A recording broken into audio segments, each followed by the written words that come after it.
সবচেয়ে জরুরি একটি বিষয়, নিয়ত ও তালবিয়ার সময় অনেকে বাংলাদেশ থেকে এয়ারপোর্ট থেকে পোশাক পরে থাকি, নামাজও পড়ে থাকি, কিন্তু নিয়তটা করি না। নিয়ত করা হয় মিকাত আসার আগে। মুয়াল্লিম সাহেব সতর্ক করে দেন যে মিকাতের কাছাকাছি চলে আসছি, আপনারা যারা এখনো নিয়ত করেননি নিয়ত করে নিন। এর মানে পোশাক পরলেই আপনি মুহরিম হয়ে গেলেন না, 2 রাকাত নফল পড়ে ফেললেই আপনি মুহরিম হয়ে গেলেন না। তো নিয়ত করতে হবে এবং নিয়তের সঙ্গে তালবিয়া থাকতে হবে। তাহলে নিয়তের সময়টা এবং নিয়তের বিষয়টা আমরা ভালোভাবে বুঝে নিতে হবে। আর নিয়তটা যেহেতু সমস্ত কর্মের মূল, নিয়ত না করলে তো হজই হবে না, উমরাই হবে না।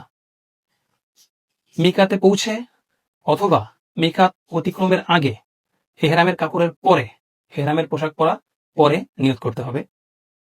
2 রাকাত নফল সম্ভব হলে আদায় করার পরে, সম্ভব না হলে সমস্যা নেই, ওই 2 রাকাত নামাজ নফল এরপরে নিয়ত করতে হবে।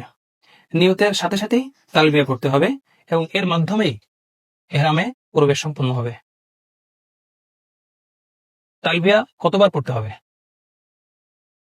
প্রথমবার অন্তত একবার পড়া আবশ্যক। তালবিয়া অন্তত একবার না পড়লে তার ইহরামে প্রবেশ করা শুদ্ধ হবে না। তালবিয়া মিনিমাম একবার পড়া ওয়াজিব।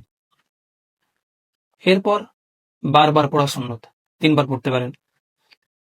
তালবিয়া শুরু হওয়ার পর থেকে এবার আপনি প্রত্যেক মোড়ে মোড়ে, সাক্ষাতে সাক্ষাতে, উঁচুতে উঠতে, নিচুতে নামতে তালবিয়া পড়তে হবে। আপনি চেয়ারে বসছেন, বসার সময় তালবিয়া পড়বেন। চেয়ার থেকে উঠছেন, ওঠার সময় তালবিয়া পড়বেন। কার সঙ্গে দেখা হয়েছে, আগে তালবিয়া পড়বেন।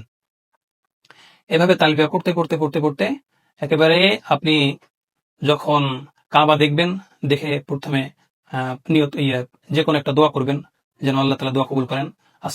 আসলাফ থেকে এই আমল প্রসিদ্ধ আছে যে প্রথমবার কাবা দেখার পর যে নিয়ত করা হয়, সেই নিয়ত আল্লাহ তাআলা সে দোয়া কবুল করেন। এরপরে যখন আপনি তাওয়াফ শুরু করবেন, তাওয়াফ শুরুর আগ পর্যন্ত আপনাকে তালবিয়া করতে হবে।